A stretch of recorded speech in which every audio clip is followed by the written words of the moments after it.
thingamajig that has nothing to do with the game that you can search for in Dragon Age Inquisition. It's so ridiculous. So because of this, I'm like, how in the world are we going to play this game?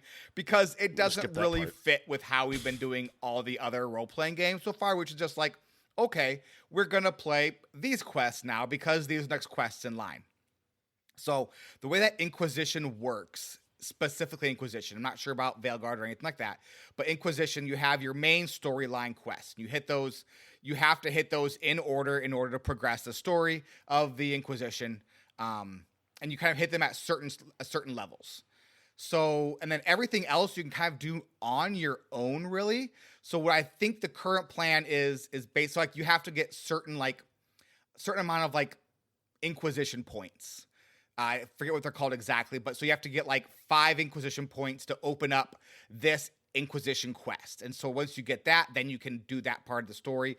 And then you have to work up more points by doing like just quests in this hub or that hub. So you can do other things to like earn points. Finding various McMuffins and hoodads and thingamabobs. Basically like war assets, but yeah, war assets. I think they are called war assets actually. Did you look it up? Is that what they're called? No, I just assumed because that's what Mass Effect 3 does. Yeah. Oh, yeah. So it was something very similar to that, right? And so they can be little doodads, McMuffins, or thingamajigs. It's also like a lot because of how Inquisition is kind of focused.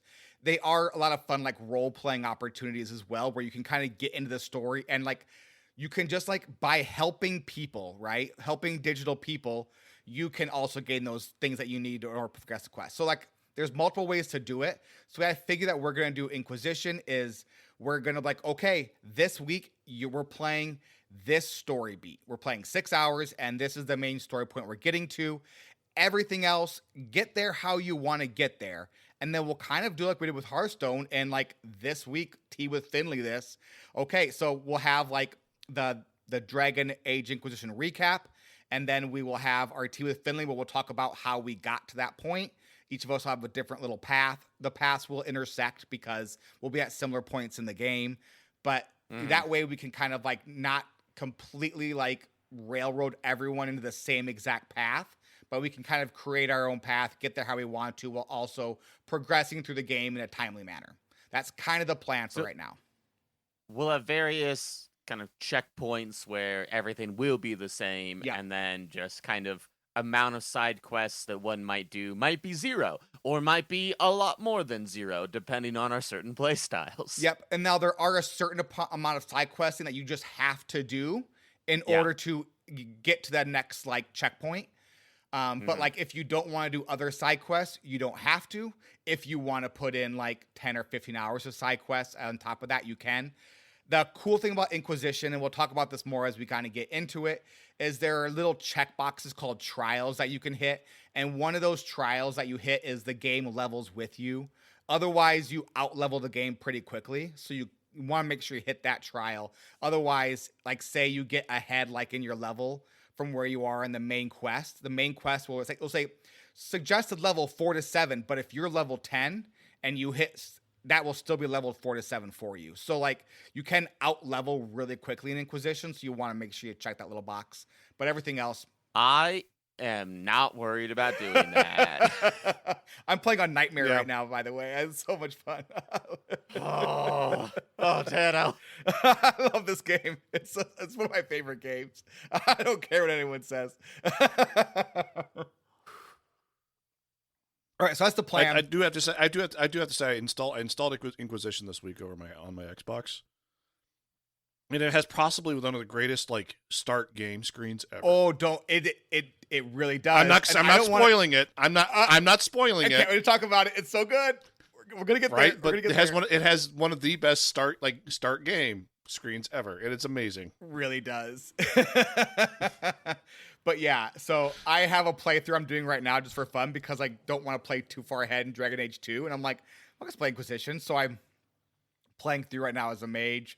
I got a New Game Plus type thing where I have like all of my stuff from like previous playthroughs. I'm not going to do that with the one we play for this game. I will play on Nightmare mode, but I won't play with like all my gear and that kind of stuff from previous saves and stuff. So, but anyway... that's for Inquisition. I think we'll probably, if that works out well, that will kind of be the plan for everything else that we do for quite a while. I Googled it. Andromeda seems to be open world adjacent. People seem to like, some people like, yeah, it is. People like, no, it's not. So, yeah, I wouldn't describe it as open world, but it is more flexible than previous Mass Effect games. The overall structure of it is go to planet. There is a main quest here, and then there's just a bunch of side quests that you can do, and you can tell. It's similar to how you described Inquisition. You can do some of them. You can do all of them. You'll get various points for it if you do all of them. So I imagine that it'll be like, this week we do this planet, and then next week we do this planet, and you can just kind of play however much or however little you want on each of them. Very cool. Yeah, and then we have Fallout 3, New Vegas, and 4 as well, kind of on the docket, if we don't throw anything else in between there. And those are also, open world games. So I think that's going to be our new normal, so we're going to have to figure out how we're doing this, because it is a little bit of a departure from how, so Inquisition will kind of be a rough draft. We'll see how it goes. We'll certainly pivot. We've had to with every game so far. So just kind of, but that's the current plan. I think it's going to work.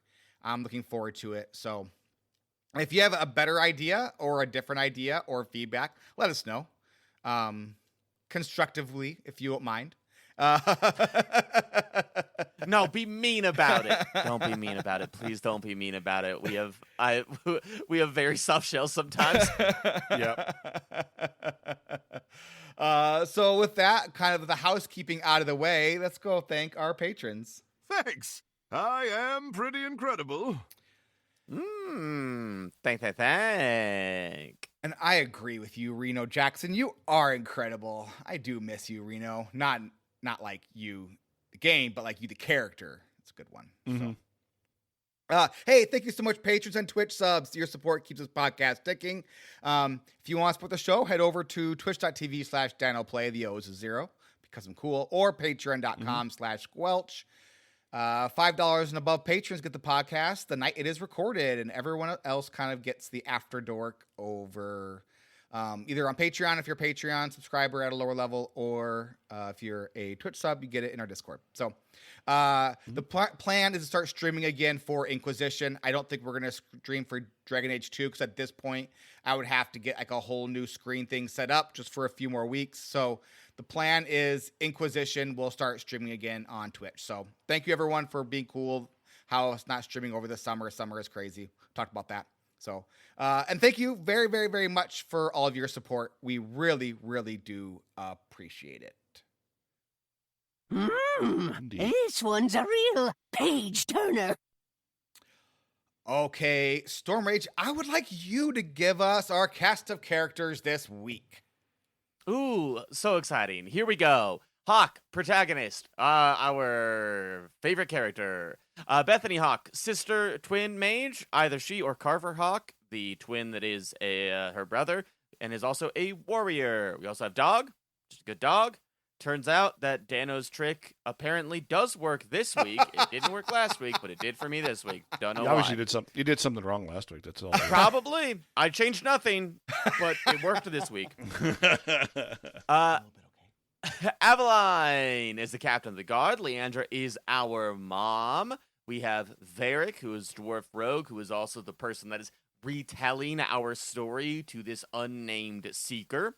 We have Anders. He's a sad boy, and he hates injustice, and he hates the Templars, and he hates a lot of things because he is so sad. So very sad. Fenris, also sad boy, but in a more, it feels like justified reason. Former slave and is now free and hates all mages. Isabella is a pirate who's looking for a thing. Maybe we find out what that thing is this week. Meryl, Dalish Elf, who is real into blood magic, and Sebastian, who is a very holy guy who hates apostate mages. Now, Dano, it says, reminder for Dano about Meryl thing. Would you like to talk about what the Meryl thing is that you wrote yourself a reminder for? So be clear, I asked one of you all to write the reminder for Meryl thing for me, and then Sheep did that very kindly, and then immediately as I was done with last week's episode, I had forgot what that thing is, and then I wrote, "Oh man, I forgot what the thing is" on there. It was immediately I forgot what it was. It was something interesting for sure. Wow. I think it maybe had to do with the mirror or something. No idea. Okay. Sebastian, though, have you guys played with Sebastian very much? A little bit. So little. He's my least favorite companion by a mile. Yeah. That's Fenris for me. Like, I don't know. Like, he's interesting, but he's not great. Sebastian, he's fine. I think his tree is the most interesting, where, like, if you rival him, you don't really become a rival so much as you push him into royalty. And if, like, you, like, friend him, then he stays in the church. That was fun. Like, he actually asks you what he should do at some point. That's fun.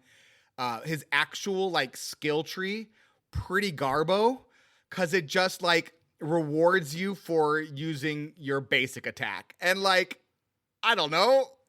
That's not good. Yeah, those are great. Like, I'm not saying they're all good, because, I mean, Isabella makes her an evasion tank. Also not great. But I feel like... But it's pretty fun at the very least. Like, I like using Isabella's. It's silly, but I like it. I don't know if it's doable on higher difficulty levels, because she's just too squishy and it doesn't really work well enough. But I think on, like, lower difficult levels, it's probably pretty fun. She's doing great at my level. That's awesome. That's great. That's awesome. Yeah, but Sebastian's, it's like, I really want to try this, but I'm like, I don't think it's good. Let's head over into the recap. Let's just see what happens. We have a long year ahead of us. All right, Storm Rage, run us through our side quests, and then Matt and I will interrupt you when one was fun and interesting. All right, fantastic. Side quests, here we go. There's a bunch of evil books. We go burn them. This quest is super bugged. If you read some of them, for some reason it won't complete, so you have to destroy all of them. And then once you destroy all of them, then you have to read it then it's like, hey, just say I was destroyed and forget about me, and you get 2 attribute points. And that's it. Sketchy on the details. We go murder a bunch of assassins. Yay! A lot of go fetch murder times. Yeah, Dano? Also bugged, by the way. Did you finish this one? If you do this one... No, I don't think so. So if you do this side quest, he goes and he runs off to... So you murder his assassins, then you, like, run into him in Lowtown, I think. I think it's Lowtown. And he just stays there forever as if you have not turned the quest in, which is super cool, because that then bugs another one of the quests in Lowtown.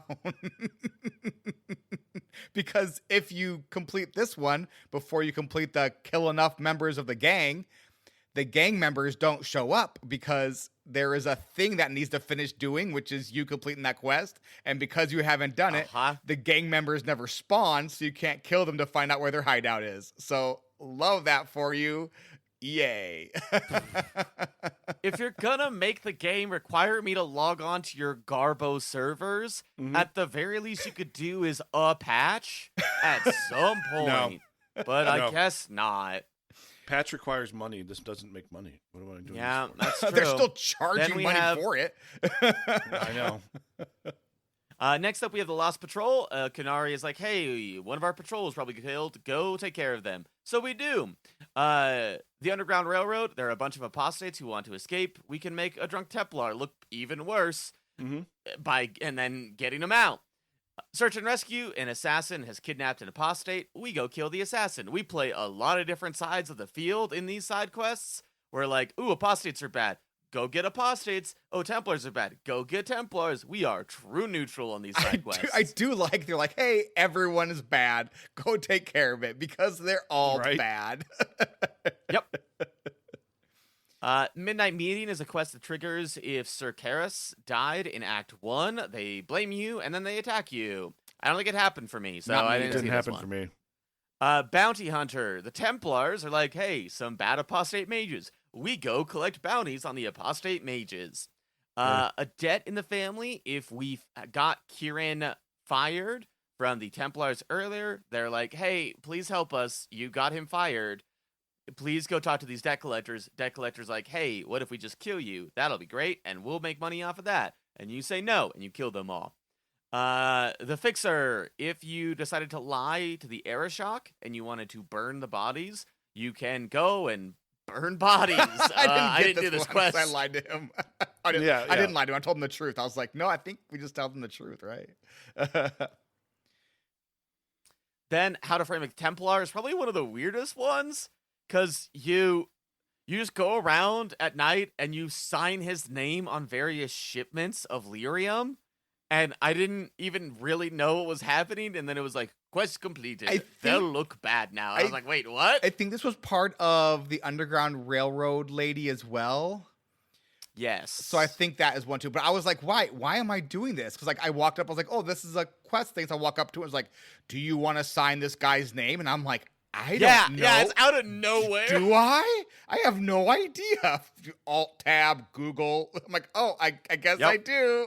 I'm like, and like you have like your party members in like the background looking at you like accusatorially, like, are you gonna do this? I'm like, I don't know. You gonna sign? Then we have elves at large. A group of elves is under attack. We can either help them or the mercenaries that are trying to bring them in. I didn't do this quest because I skipped a lot of side quests this week. I don't remember this quest I at all. think this one had like you had to do something in order for this one to proc. Yeah, though. Oh, it's a Chanter's Board quest. Oh, I didn't know that. The Chanter's Board is I didn't touch the Chanter board this week. Yeah, this it's out of the way, so you have to go looking for it, and it's usually So I missed this one as well. Otherwise, I would have done it because I did everything else. Then there are 3 different gang quests where basically a group is trying to take over that section of Kirkwall, and you'll get attacked randomly by just various spawns of them throughout the city at nighttime usually. And if you kill enough of them, then you can track down their leader and kill their leader. I haven't killed enough of them, and so I didn't kill their leader, but I did kill a lot of them, so I don't know how many more I had to kill.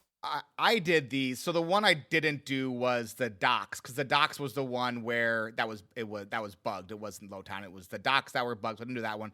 I did Ladies Lights Out without looking for it, just because like I ran into enough of them that I fought it. I caught the quest. It's a tough fight, not gonna lie. So like you have to, it's like one of those like 5 different waves of attackers fights, and it's like kind of gets brutal towards the end. And then I did the Hometown Breed, which was a bunch of like dogs and mercenaries. Yeah, didn't like it. Didn't like it. Didn't like that one at all. all. Felt too much like I was a quarterback for the Atlanta Falcons. Oh, wow. Oh, perhaps one that played for Virginia Tech. Who's to say? Maybe Ron Mexico? Yeah, that was it. Ron Mexico play football? Ron Mexico is the name that individual used when they were going to a clinic to get tested for certain. Is that why Ron Mexico, the Hearthstone streamer, has the name Ron Mexico? Yes. I was always curious about that. I was too. You didn't know that Ron Mexico is Michael Vick? No, I really? didn't. Yeah, that's like classic. Like that's old. That's like old school joke. That's like, God. The joke is older than like a lot of people. Well, I mean, because Michael Vick was a quarterback in the late 90s, early 2000s. Late 90s, yeah. And high school. No, it was mid-2000s. He peaked in like 2004. Yeah, because he was the cover of Madden 2005, right? Virginia Tech, he was the quarterback for Virginia Tech, the early 2000s, late 90s? He might have been in college in the late 90s. Yeah, I believe that's correct. Could be wrong. As we could just Google it, but like I'm doing it right now to check. I'm over it. Virginia Tech was 98 to 2000, and then his NFL career started in 2000. So you're saying I absolutely nailed it? Is that what you're telling me? But he was the cover athlete of Madden 2005, right? I thought it was Madden 2004, but let's double check. It might have been 2004. I don't this know. Is all super duper pod. Yeah, this is also really related to Dragon Age, obviously. Yeah, exactly. Well, I mean, it kind of is thanks to Hometown Breed, the quest. Right? 2004. Okay, because he was ridiculous there. Jeez, legitimately impressed. All right, Matt, let's talk about a real quest. Talk about All That Remains. All right, so all that remains. Hawk comes back to her house after doing a bunch of murders on the street because that's what she does. Obviously, there's these gangs, just murder them anyway. And everybody's kind of upset. Gamlen's like, "Where the heck is your mother?" She no-showed for our visit this week, and I'm like, "I wouldn't visit you either." But we find out that our mother has been seeing a gentleman, and the gentleman has given her white lilies. Dun dun dun. Wait, hold up! I remember last week's quest, Matt. Yes. Dun dun dun. They really should have done that sound in the game, but they didn't. So you go out, and then I guess you can go out with Gamlen because no, that's the only option I had. And then there's an urchin on the side of the street. You say, "Hey, urchin, do you see anything?" He's like, "I don't remember." He's like, "How's 50 silver sound?" It's like, "Oh, I remember that. There's a blood trail over there." And then so you just take so you follow the blood trail. It leads you into a really creepy foundry, like super duper creepy. When you go inside, and there's like a shrine to this lady that kind of looks like your mom, and you fight a bunch of abominations, and things a bit weird. Some letters on the ground also seem really weird. You walk into the room, see the man responsible, and he has Frankensteined your mother's face onto a body that he is reanimating, which seems kind of creepy. Pretty messed up. Yeah, kind of messed up. You fight a bunch of demons and abominations, and eventually the mage, because they just keep showing up in waves, and you just pop him when you can. You eventually kill him, and then you and your mom spend the last moment together before the magic goes away when he dies. And then after that, you kind of have a bum out at your home. If you have a love interest, they're going to hang out with you. Meryl showed up with me and say, "Hey, why don't you move in?" For me. Yeah. So Meryl showed up and was like, talked about moving in, and she's like, "No, I got this creepy mirror I got to deal with." So I'm like, "All right." She said she'd move in with me, but then like she's never around though. Like yeah, not she Sandal, has, but she the has other that one's like, well, yeah, she's always away when you're not here. I'm like, oh, whatever. Yeah, I'm not the boss of her. Yeah. That's how my. So yeah, basically, your mother was used. Your mother's face, which I think this is the point of the quest. Your mother was murdered because her face looked like this necromancer's dead wife. Is that what the correct it was? Like he was putting his dead wife back together using parts. I don't think it was a wife. I think it was like an acquaintance or something. Basically, it was his wife. He talked about how losing her was the greatest loss of his entire life. Mm. Oh, and by the way, the blood mage that I think all three of us killed last week. Yeah, he would. Nope, I did not. Was he along for the ride with you? He was innocent. Yeah, he can show up and be along for the ride, right? So did he show up for you, Stormreach? If you don't kill Gascar Dupuis from Act 1, one of the most memorable names so far in the series, which I think is very funny to me, you could go to him and be like, "Hey, I think this dude took my mom. Can we go get him?" And he will say, "Yeah, I've got a little bit of blood. I can track him, so we can get there right now." And you're like, "Why didn't you just do that?" And he was like, "Because someone crippled my ability to hunt him because they killed all my shades." And you're like, "Ooh, I did do that. Let's go together." And when you then come back around, he teleports you to the hideout, and you later find out that actually this dude was Gascar Dupuis' mentor, and he wanted to learn necromancy from him.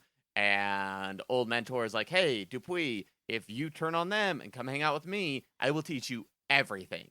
And you can convince Dupuis to stay with you and be like, "Hey, don't do that. Don't do that. Don't be this creep." And maybe don't. And then I'll fight alongside you. And that makes the fight way easier. Nice. I didn't have Dupuis with me. I did bring Meryl along, though. And she's like my own personal blood mage. So she was like, "Hey, there's some blood over here." Yeah, it's an eerie quest. It's a lot of fun. What's fun is like we've already been to the foundry before, and if you bring, I think if it's when I was like, well, we've been here before and this wasn't there, and then you can like look at the guard and be like, "Hey, what's going on?" She's like, "I don't know," because I'm not sure that Aveline's actually good at her job. Because like it seems like a lot of the things are like she's like, "Oh, we tried." I mean, I was like, "What?" I mean, she seems a bit distracted after last week. Distracted after last week. Yeah, but no, it's a sad quest, and that's that. Yeah. Yeah, it was weird, especially like the end of. I think I had Anders, but like Anders, can you do anything? He's like, nope, I can't. Yeah. Yeah. Storm Rage, tell us about next. So after this, after your mom dies, you go and talk to Aveline. Aveline? I Aveline? think I've said it both ways the entire time. You go and talk to your friend in the guard, and she, in a genuinely beautiful moment of writing to me, she's like, "Hey, I know that most people will tell you that at least you have the memory of her. Most people don't get that, but I know how empty that is. The only thing that I know of my mom is a memory of bright red hair flowing in the wind. It's the only thing I know about her. And then if you ask, she will tell you about her father, which is the first time she's ever mentioned her father. And she says, when I was young, my father would read to me every day. And whenever I was ready to turn the page, I would put my hand on his and help him turn the page. So that way it was always my decision on when we would move forward. So that way I could appreciate every inch of the story that I wanted to. Then when he was dying on his deathbed, he asked me to read to him, and he did the same thing. And it was such a beautiful and raw emotional quest that hit me in places I did not expect. And I thought it was one of my favorite pieces of writing in Dragon Age so far. Yeah, really, really well done. Like, really, just a really cool moment, I think, because like Dragon Age 2 is very much like Mass Effect 2, where like the story plays second fiddle to like your buds. And so to have like this super cool moment with one of your buds, I think really like brings home what makes this game really, really good. And that is the cast surrounding what is essentially also a very cool character. Like Hawk's a very neat character, and the surrounding cast is very cool. And this is a fantastic moment.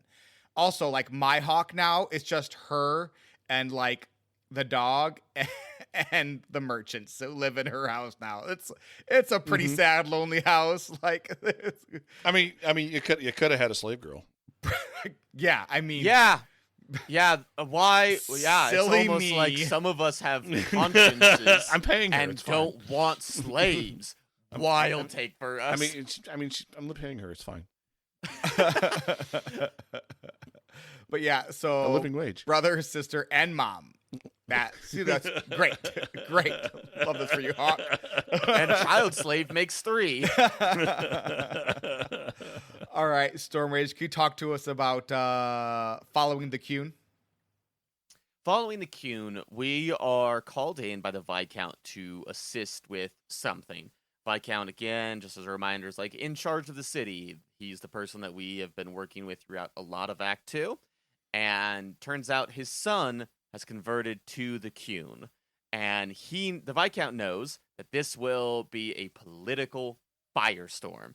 This will be bad if it ends up happening, so he sends Hawk to go try to talk his son out of it.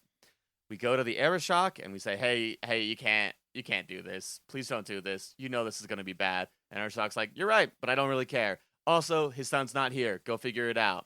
So then we go to the Chantry where his son is, and his son is killed by, if you happen to remember, I think it was like 2 or 3 weeks ago, we were talking about this woman that set us up, that was in the Chantry garb, to escort a Qunari out of the city and hypothetically set us left for dead. And then last week, they were kind of in charge of this thing that got out of hand and ended up with a bunch of people being killed.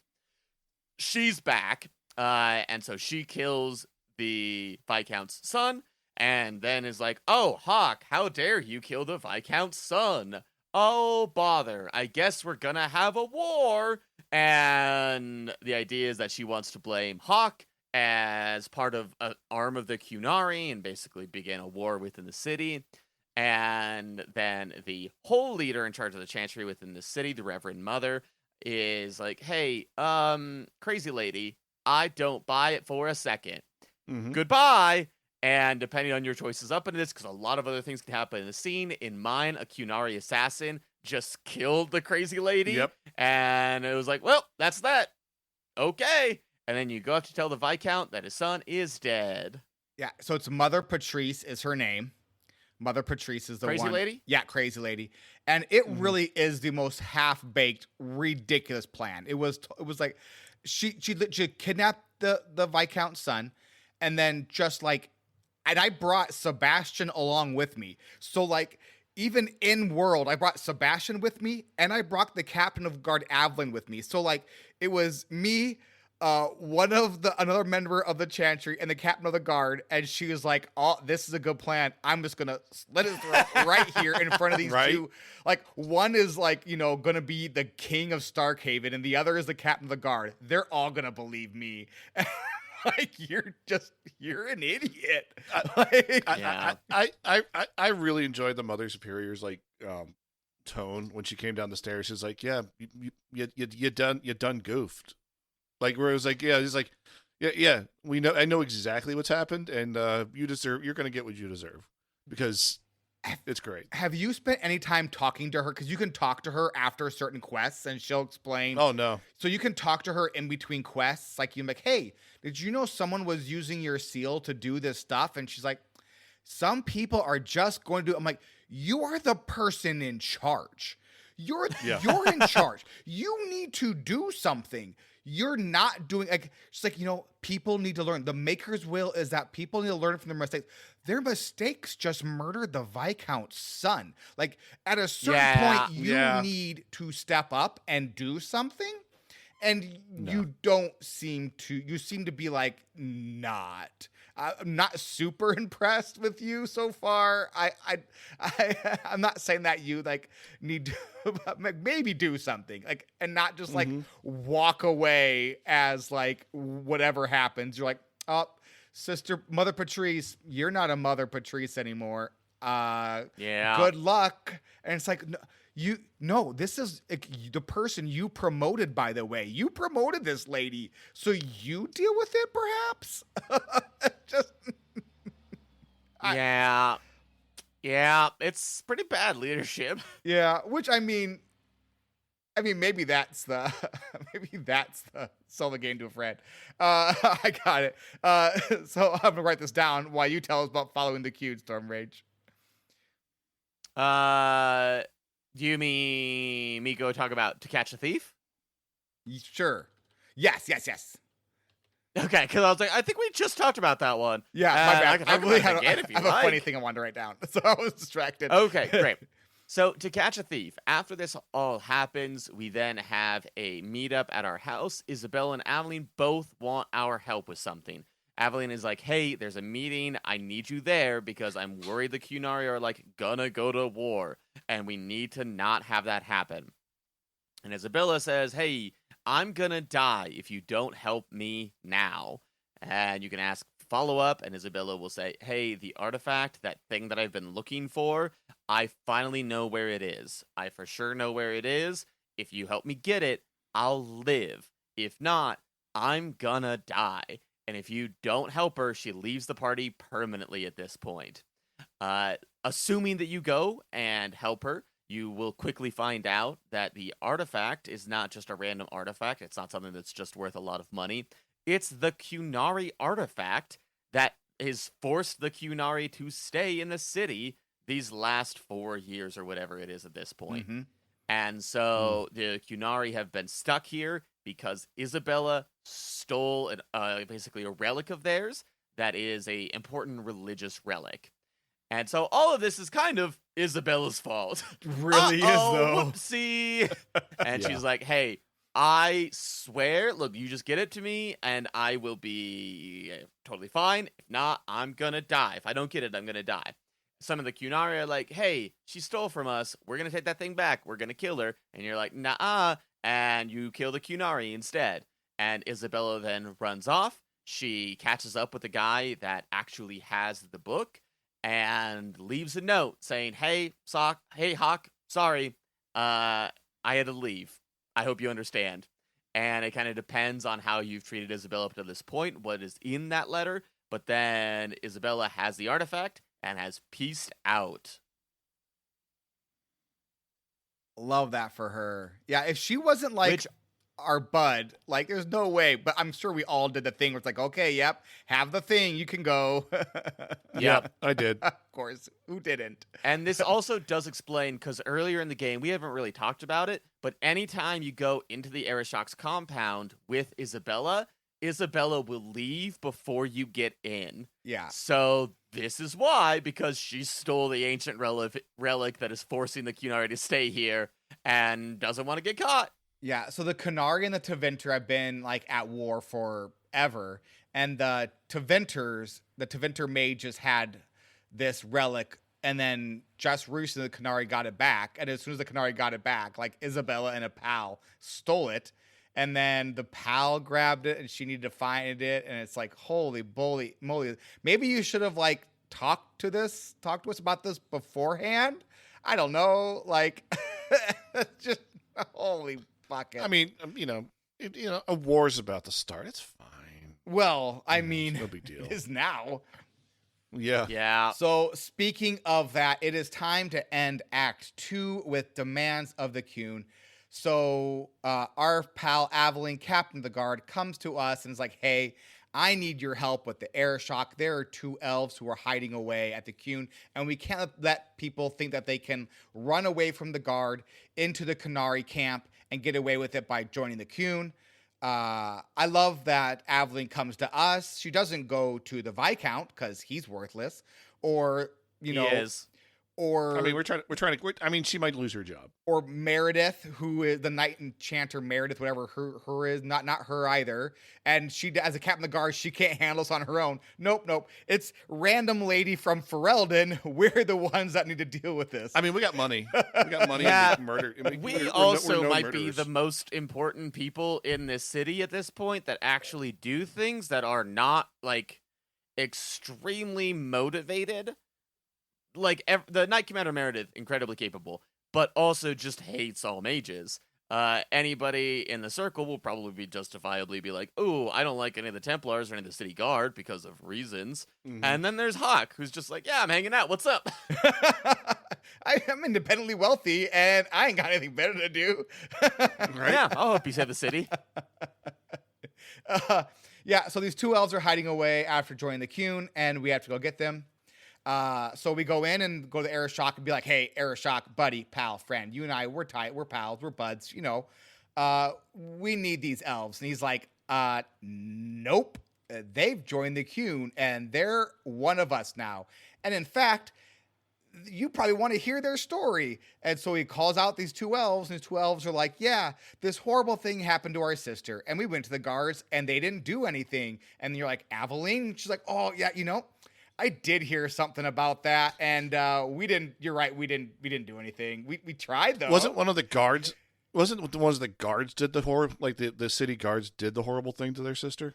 Is that what happened? I don't think so. I just think they didn't. I think she's like, oh, we didn't have enough evidence or something like that. I don't think it was one of the guards. That was my impression as well, but I could be misremembering. Yeah, we're like this. We're okay. But yeah, the guards anyway. She's like, oh yeah, no, you're right, we didn't. And he's like, yeah, see.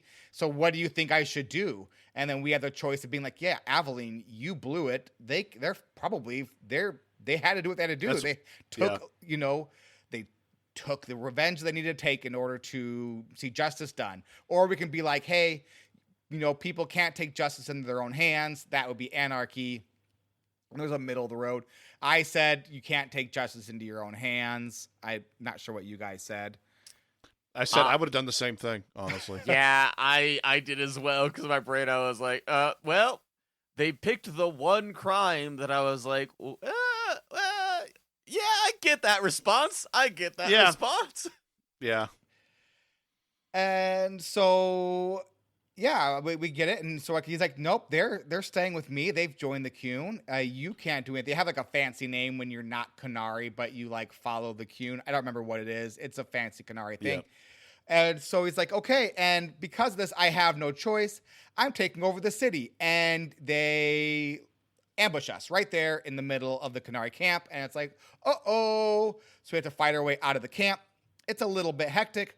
we get out of the camp, and the Canary have obviously planned this. The Arishok has planned this, and the Canary are taking over the entire city, which means that there will be basically, war between the Free Marches and the Canary after this, if we can't get this under control. And even if we do get this under control, there's a good chance there's going to be war between the Free Marches and the Canary. This was a big honking deal that the Arishok pulled here. So we get out, and Aveline's like, hey, we need to get to my guards. We have to get to Hightown. It's like, cool, let's do this.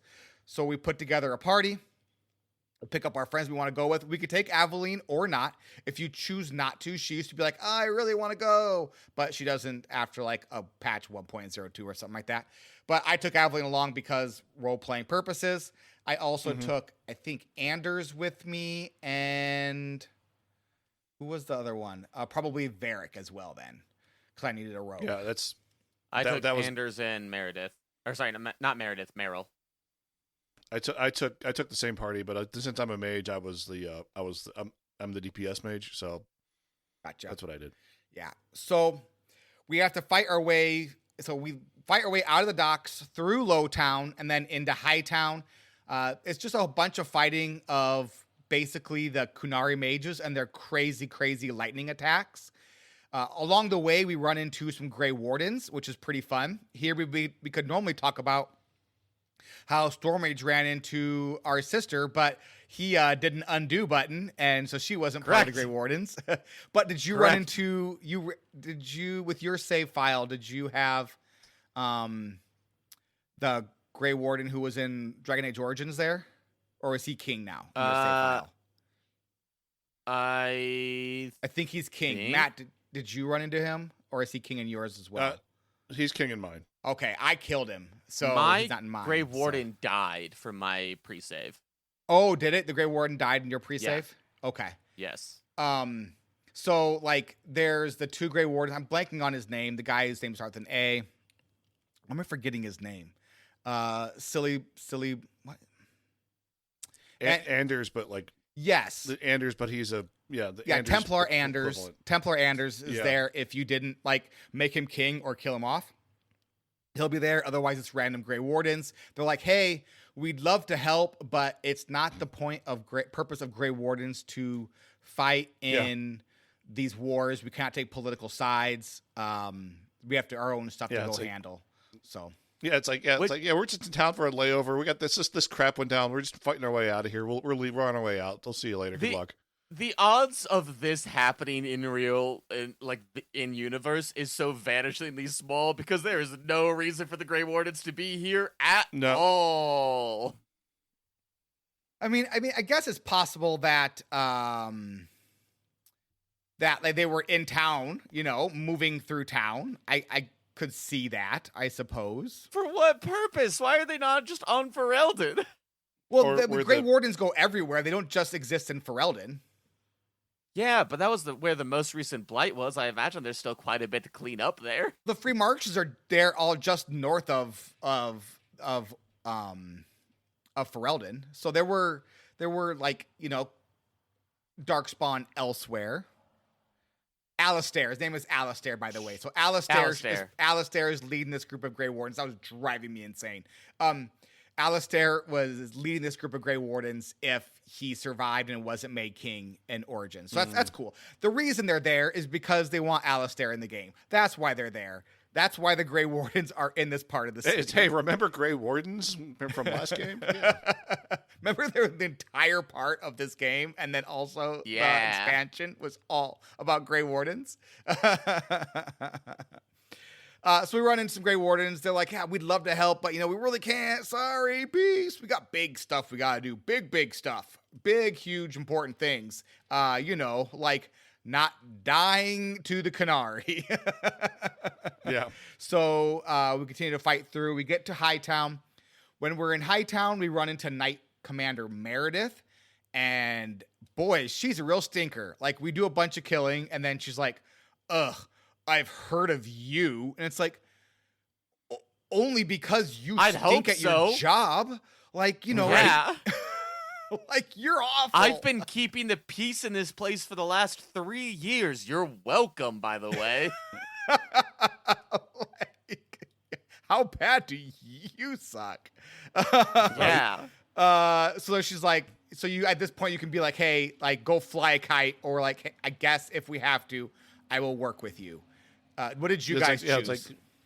It's like, yeah, we'll see, we'll meet you at the gate. Like, you can find your own way. We can find our own way, or whatever the place we were all going. Yeah. I said, hey, let's not fight. Let's figure this out together. And then the first enchanter was like, that sounds like something a leader would say. Let's follow you. Oh, yeah, and Knight Commander Meredith was like, fine. I think that's later. That's when we get go. to. I think that's when we get to the Viscount's Keep, right? This is when we first. No, there's a different one that's is just there? outside of Viscount's Keep. That's at Viscount's Keep. Okay, because we also ran into First Enchanter Orsino. Was that right before this then? That we ran into First Enchanter Orsino?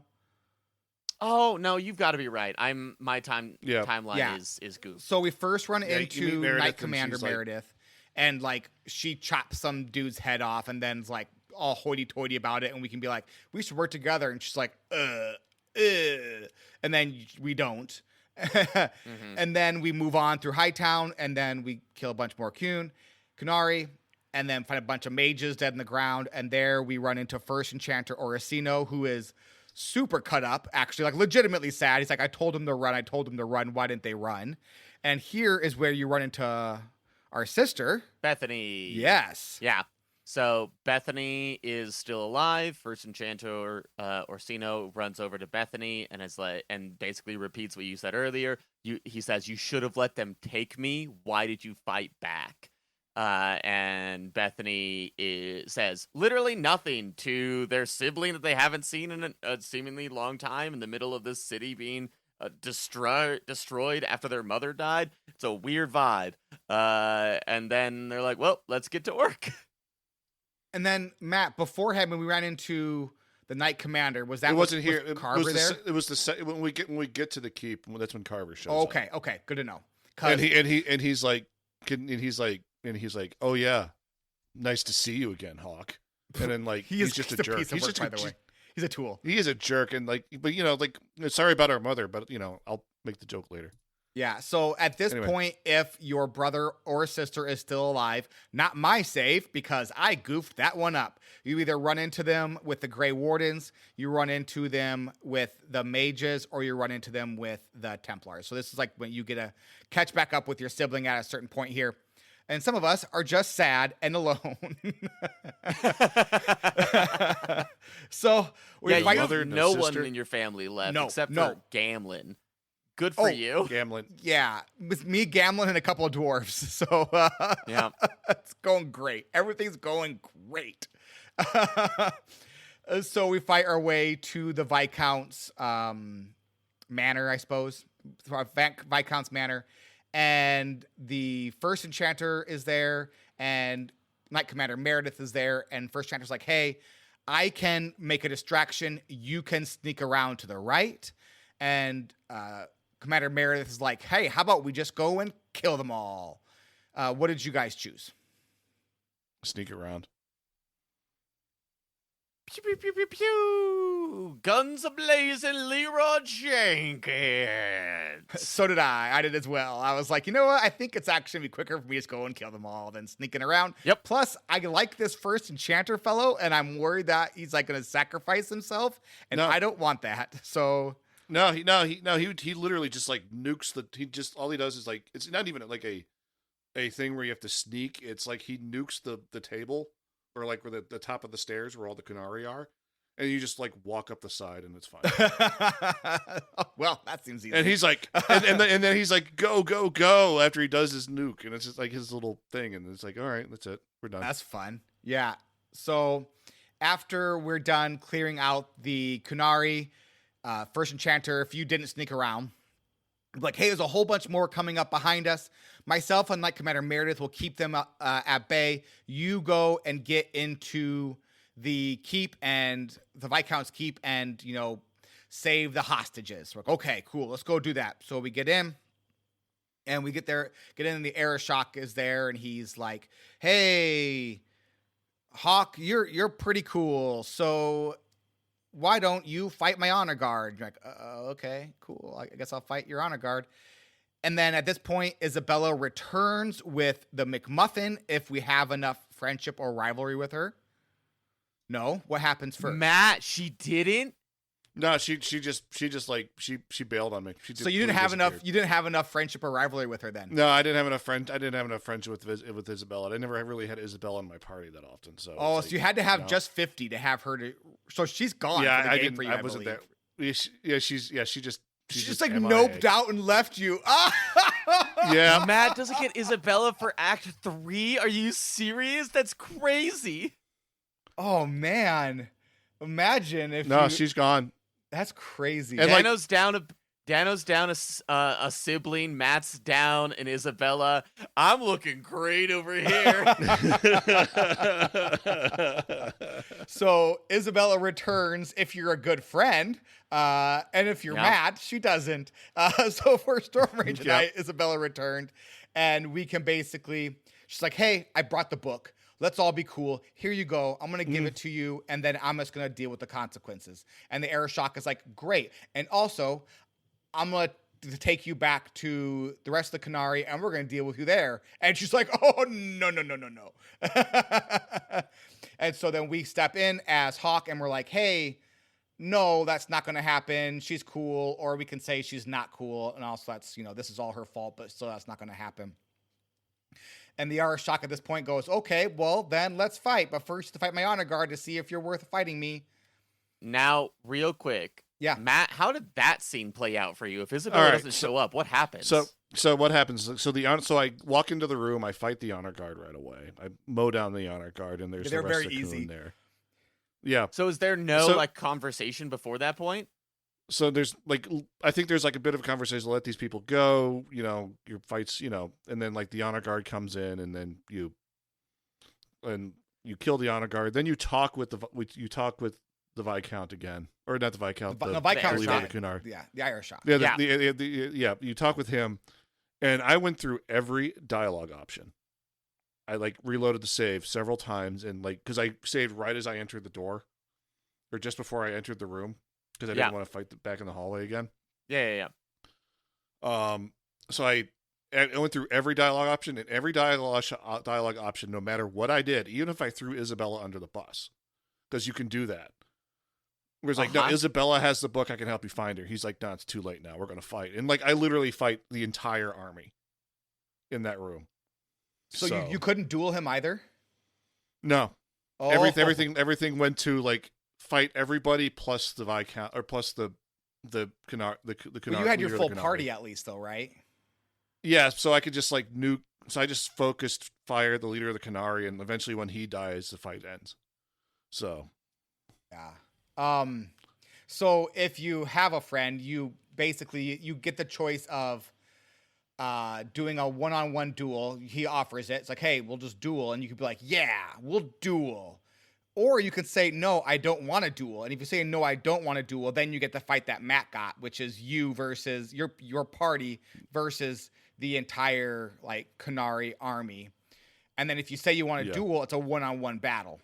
I thought that if you said, "I don't want to duel," he would just take Isabella and, walk off, and that'd be the end. And then you just lose Isabella. I'm like, I don't want that. That's awful. So I guess we have to duel.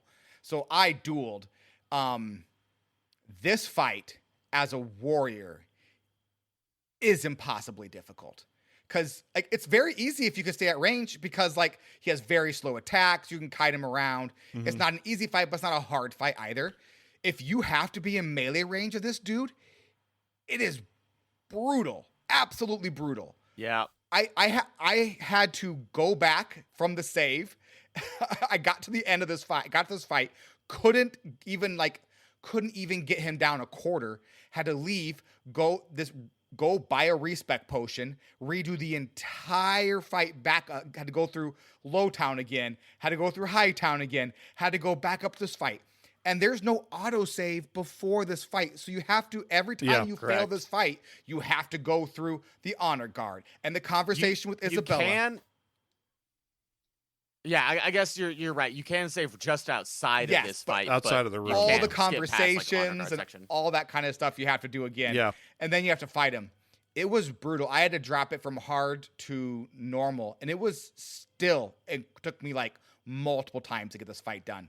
And then as I was researching this, I learned, oh, if you just say I don't want to duel, then you just get a fight as a group. Now I'm like, that would have been perfect because then I could have just fought as a group, which is kind of like how I'm designed to work. But also you fight the entire group of coons. Yeah, but I would have had Hawk run off and take care of all like the stuff while I just kited him around. So I would have had my mages and my, archer just focus fire him from distance. Well, I just kind of moved around as like, because my Hawk is like this crazy berserker warrior now who does insane AoE damage and like clears trash like nobody's business. The build I have now is insane, except for against one really tough warrior like that. But against like junk, like I didn't even use a health potion on hard mode from the docks all the way to that fight. I didn't even need to use a health potion on anybody. Gross. Yeah. On hard mode. That's how good the build is. And I couldn't take this fight down. I had to focus every mage I found. Like every mage that showed up in every fight, I had to focus them down. Even in this fight, it was just like they're impossible. They do so much damage. The key is the lightning armor rune makes it all super easy because it's like plus 1,000 lightning defense.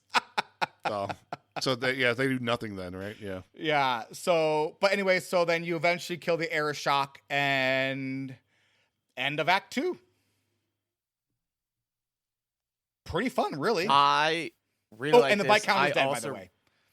Yeah, Viscount head. And then Aeroshock just also kills another nobleman that's like, please don't do this. And he's like, nope, kill. I also really struggled with the duel as an archer, except the surprise, surprise, there's a bug where if you, as a rogue, cast your taunt ability in like one of the corners of the room for some reason, and I found this on accident and I didn't like look this up, it will just permanently taunt him for like 60 seconds. So I did very little damage because he had an insane amount of armor, but I just kind of sat there and auto-attacked for, 2 minutes at a time and killed him pretty easily. On hard mode, I don't even want to think about nightmare mode. On hard mode, he uses healing potions that take him. Yes, he did that. He did on normal as well. He has like multiple healing potions that he'll use. Like he'll like it was brutal. But then he also had a charge attack. So he would that also happened. Charge attack and then also like a stab attack that like lifts you in the air. Yeah. So it was awful. But normal mode I could handle. I got there with normal mode. It was absolutely brutal in hard mode. I couldn't even get close to touching him. Even with an incredible build, with all the potions, with everything I could possibly think I would need. Couldn't do it. Because like if once you get hit once by his melee attack, it was all about like reading the melee attacks and getting to the side because the melee attacks knock you down. So then you're just completely hosed. So it's all about like sidestepping all the melee. It was awful. Absolutely awful. I did this on hard mode as a mage. My first playthrough back during COVID had very little problem with it because I just kind of kited him around. You freeze him. Yeah, you freeze him and super easy fight. So like when I got there as a warrior, I was like, oh yeah, I remember this. This was fine. It was really cool and interesting bit of like flavor, and the fight was hard but not impossible. If I had hair, I would tear it out. It was crazy. But to find out I could have my party with me, I was so bummed because I was frozen with Anders. It would have been great. Well. Let's over the Naga sandwich. Taste my grilled cheese.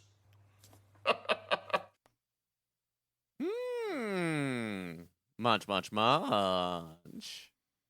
All right, what is our first good Storm Rage? We skimmed past it earlier, but the scene where your mom is like actively dying, like she has been kept alive through necromancy and the necromancer is gone, so she's basically losing her connection to the mortal world, is really good. And I just love that they were like, yeah, mom's dead. And it just didn't pull any punches. And it was like, if you let your guard down for a second, this city will eat you. And you are probably the most one of the most powerful people in this entire town.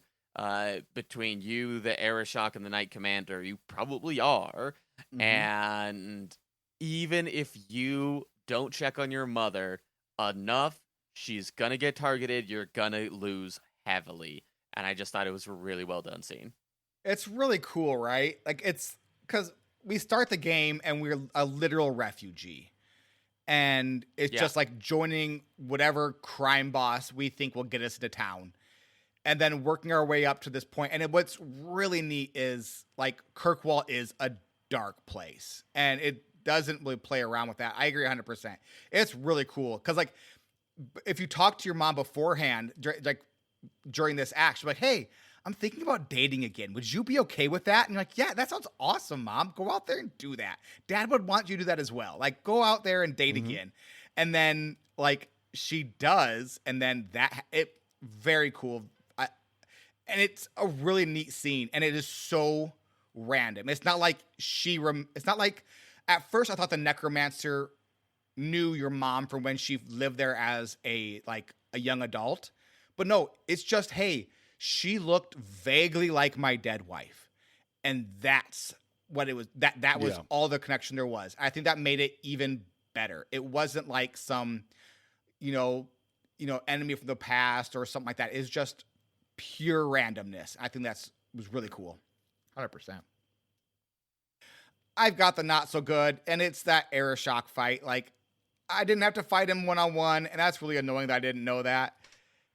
It's one of those things where it's like the dialogue wheel lets you down. Like, sometimes they don't give you enough information, a dialogue wheel, so that you don't really know what you're choosing or what you're saying. And then you're like, oh no, that's not what I wanted at all. So that kind of bummed me out. And then also not having an autosave right before this fight is insane. Why not have it like when you go into the one-on-one fight, or just have an autosave so you can just pop right back in there and do the fight again? Why make me go through all the dialogue options again? And like, it's just, that's bananas. And then I think in defense of that design choice, the reason might be if you go through and you try the one-on-one fight, you want to go back and be like, what if I try the group fight? Right? Because you can make different choices each time. And if it autosaves at the beginning, then it locks you into that choice. Sure. I mean, find an autosave I guess you're right. So they want to autosave you into, sure. But like, I reword the conversation so that, do the autosave, then after Isabella comes, I don't know. It just seemed like having to go through that or not giving me at least a point to quick save, right? So set the autosave up in the room outside, but give me a moment to quick save before I somewhere in that room so that I can use a save or something like that. I feel like there needed to be something there. Maybe you're right and they couldn't figure it out, and so you have to go through all of that. I mean, you can dialogue skip it, but it was a lot. And then it's just an unbalanced fight again, right? Where it's like if you have the wrong class, it's just hard. So, but the dialogue option was like there's an Isabella dialogue option, and initially I was like, I literally threw straight up her under the bus. I'm like, no, I didn't want to do that because they were still like maybe there's a chance Isabella comes back. I don't know. She does. I don't want her to find out I threw her under the bus to the coon. So that's I ended up choosing like the more heroic instead of like non-jokey option, and eventually did it that way. So yeah, and then I think it's just an unbalanced fight again, so yeah. What's our best good, Matt? Best good. Our Carver's back, and he's an important Templar now. He's like king. He's like right hand to like his new mom, that is Knight Commander Meredith. Because he doesn't seem that broken up about our mom's death, but he seems to really like working for Knight Commander Meredith. So, I mean, he's always kind of been a toolbox, and so like him becoming like a Templar, becoming like best with Knight Commander Meredith. I remember playing through this game and I had Carver and it was like, this checks. This checks. Yeah. That's not even a reach here. This just seems exactly something I would feel so much better with Carver. He's not even on my team, but I would feel much better with him and the Grey Wardens, because I'd be like, this is the thing you actually deserve in life. Yeah, exactly. I should have done that, actually. That's what I should have done. Go back. I got to go back to 3 weeks and do it. Yeah. It's super easy. Don't worry about it. He asks each traveler 5 questions. 3 questions. 3 questions. 3, that's a magic number. I will ask myself 3 questions. Hey, Matt, what are you liking so far? The game, it's really, really good. Storm Rage, what are you liking so far? I like the overall tone of this act, where it feels like we have an immense amount of power in the city, and we are using that to the best of our ability, and we are clawing for every single inch, and it's just not enough. It never feels like things are moving in a way that is unfair or unearned against our protagonist, but it just feels so brutal of like 2 steps forward, 1 step back, and then 3 more steps back, and then 5, and how's the city on fire? And that's just what all of Act 2 has felt like, and I really, really like it. Dano, what are you liking so far? Everything about the ending of Act 2 I thought was awesome. The story was great, and then kind of felt very real world. Like, you felt for the Viscount. The Viscount is not a bad guy. So in Act 1, we meet the Viscount, and it's kind of like, he's like, get my son away from the Canary. And you're like, I don't know, dude. And then, like, the more you, like, learn about it, you're like, oh, no. He was right, and he was really protecting his son.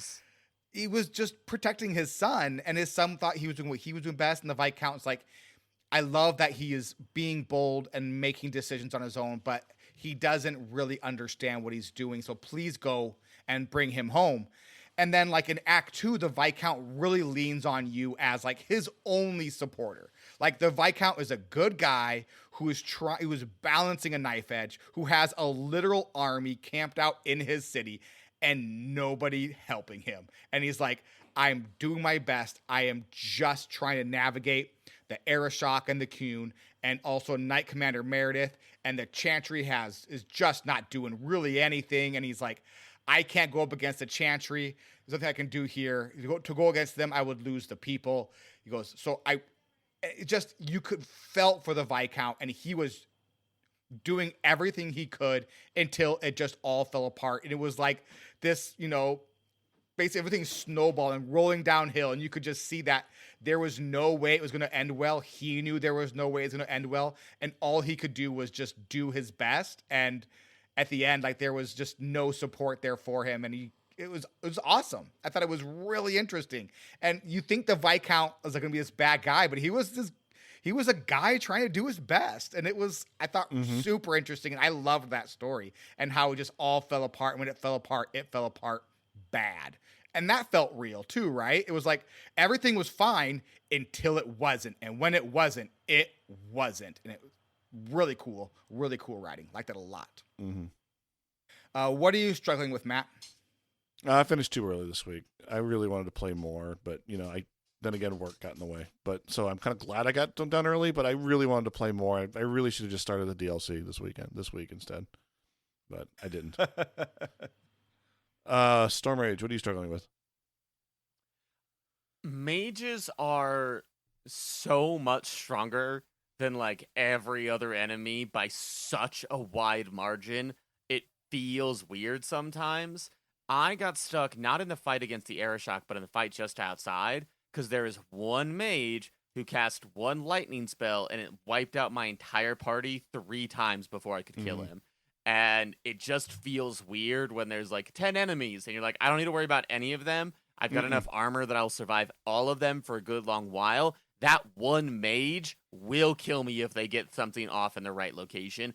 Yeah. That doesn't feel great. Especially when they also have as much health as they do. Like, it would be one thing if there were glass cannons of, like, deal with them or you're going to die. But it's like, deal with them, send everything at them, use all of your cooldowns on them, and then nobody else matters. And that, balancing-wise, doesn't always feel great. And the teleport. Oh, God, the teleport. Oh, and the teleport's so dumb. The teleport, the shield, the potions, it's all a lot. Yep. Dano, what are you struggling with? Yeah, it's the same thing. The balance of this game is wonky. Things are either easy or hard, and there's nothing in between, it seems like. And that's not 100% true, but, like, the balance of this game is just off. Like, I understand why they want, like, lore wise, you want the mages to be the most powerful because that kind of that's why everyone's afraid of them, right? They are just better and stronger and more powerful and can do more damage than any other living creature, right? And so that's the point. And that's cool and interesting lore wise, but like gameplay wise, it's not as much fun. It's not great. And especially when they're chugging potions and they have a shield ability and they have a teleport ability. Like if you want to make, like I said, if you want to make them glass cannons, fine. But like it's pretty brutal. And then like even like some of like the fights, like you said, like there are certain fights you just mow everyone down. And then there's one fight where you come in as a group and your party's grouped together because you're coming out of a cutscene and there's a mage at the top of the stairs and they hit you with a lightning AoE. And that lightning AoE will one-shot everybody. And it's like, well, I can't be anywhere but where I am coming out of this cutscene. So why would you have that mage right there to like just drop a bomb on me? Like, what are we doing? Yeah. So yeah, there's some strange balancing choices in this game for sure that I think I wish that would have been done different for sure. Matt, what has surprised you about the game? The fact that I actually went and tried every dialogue option with the Veroshock, like just went down every tree, every option to see if I could make the fight make it not the entire thing fight me, and it really came down to me just kind of ignoring Isabella. Turns out. Is the real answer? I think there's two Because, things actually. So you ignored Isabella, and then also you like some of the dialogue options you had with him. He didn't see you as being quote worthy. So if you're worthy, he'll give you the duel. And with Isabella there, I think you get the duel. So I think you had a couple of options and you missed them both. Yeah, I kind of missed them both. So like and the fact that the fact that I really could just throw Isabella under the bus and I don't, obviously now it doesn't matter.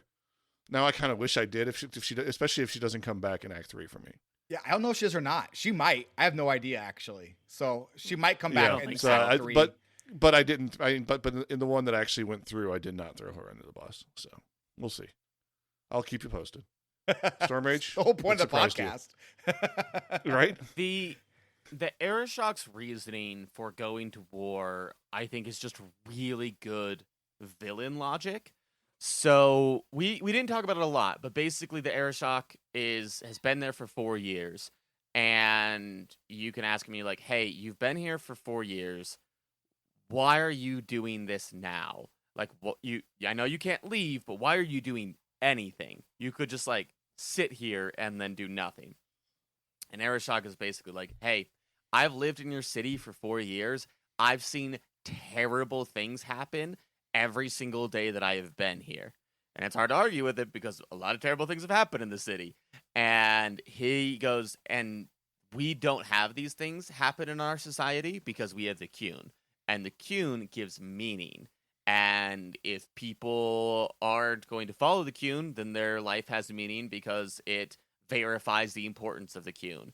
And so we give people meaning, and it will in turn stop these bad things from happening. It will in turn stop the things like the elves, the reason why they murdered, that won't happen anymore."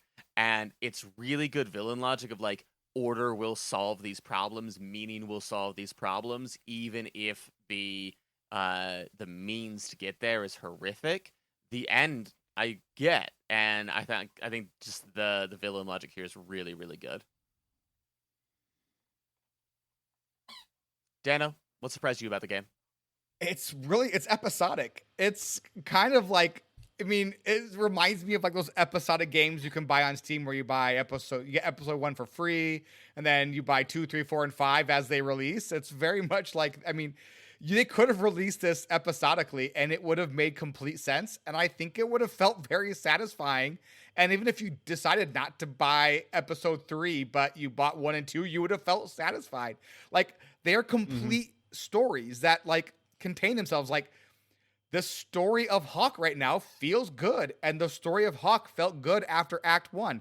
I mean, felt complete, not good, complete. It's all sad. It's all awful. It's Dragon Age. But it feels complete. And that's really interesting and fun. I really like that a lot, and I think it's surprising and it's an interesting way to kind of play a game because you don't get this very often with these classic RPGs like this. So having that like real episodic storyline, I think, is really satisfying and fun.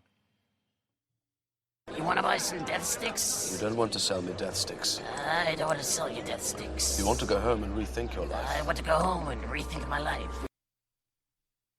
All right, let's sell the game to a friend. I'll start. Bad Leadership, the game. Pretty good. Pretty good. Stormrage? From grand politics to small moments, this game has a lot, and it made me cry. Ooh. Matt? War. What is it good for? Absolutely nothing. Huh. Say it again. I thought you were doing the Fallout thing. War. No. War never changes. the No, beginning of I'm every just Fallout singing. game. I was like, wow, nice No, call. I'm just thinking. No, that's when we get through. In 3 New Vegas and 4. Yeah, we're getting there. Yeah. All right.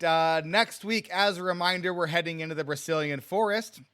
That's it for this week. Thank you all so much for listening, and thanks to all our patrons for patronizing us. You can find links to our Discord, content information, and to what we're playing next week in the description of this podcast episode.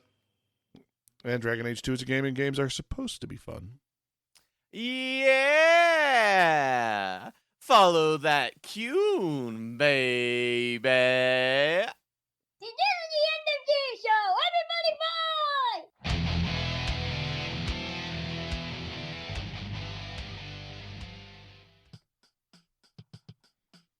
Pulling up the schedule here.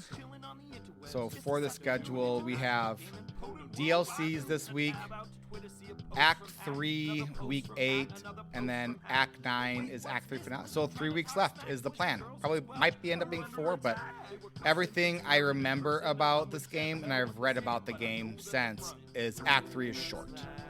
So, and a lot of Act 3 is like side quests and going and getting like fancy gear and that kind of stuff. So a lot of that can be kind of cut out, I think. So, or not cut out, but you don't have to play if you don't want to play it. So, yeah, I am very excited. I keep thinking that I know how this game's gonna turn, and then it makes a turn I do not expect. And it's like, okay, well, this is how I imagine the game ending. And it's like, nope, this is the end of Act 1. Nope, this is the end of Act 2. Figure it out. do you have an idea of where you think it's going next? Stormrage? I think that the Canary are going to come back, and they're going to attack the city again. And I think there's not been enough Darkspawn in this game. I'm going to guess it's going to be something to do with the Canary and the Darkspawn trying to kill the city, and the champion does something crazy to survive and makes a bad deal or something along those lines, which is why the story has begun in the first place. I don't know. Meredith and the mage guy, they seem like they're might be like with the reason Act 3 exists. I don't know. We'll see. I don't know. Cool. I'm feeling it's more that way. I don't know. I love both. Meredith, Night Commander Meredith has some strong like main bad guy, but has her reasons for doing it energy. Yeah. I think that's the Act 3 mislead on what the end's gonna be, because that's how we open Act 3. But I don't know, Matt. I love it so much. Hey, the hero of Ferelden might show up. The hero of Ferelden. I would love for the hero of Ferelden to show up. Boy, don't get your hopes up. That's not going to happen. I'm just going to say that outright. Yeah. The hero of Ferelden's not coming. The hero of Ferelden is busy. Because mine's dead. Got stuff to do. The hero of Ferelden doesn't show up in Inquisition either, so don't get your hopes up there either. So, all right, that's fine. It disappointed me to no end. So I just want to get that out of the way. I think for After Dork, Dean hit a big video game milestone, and he wanted to talk about it. Oh, there we go. So, okay. if you guys don't mind, we'll go ahead and talk about that during After Dork. So That's great. Awesome. And for everyone else, thank you so much. And we'll talk at you again next week. Bye-bye.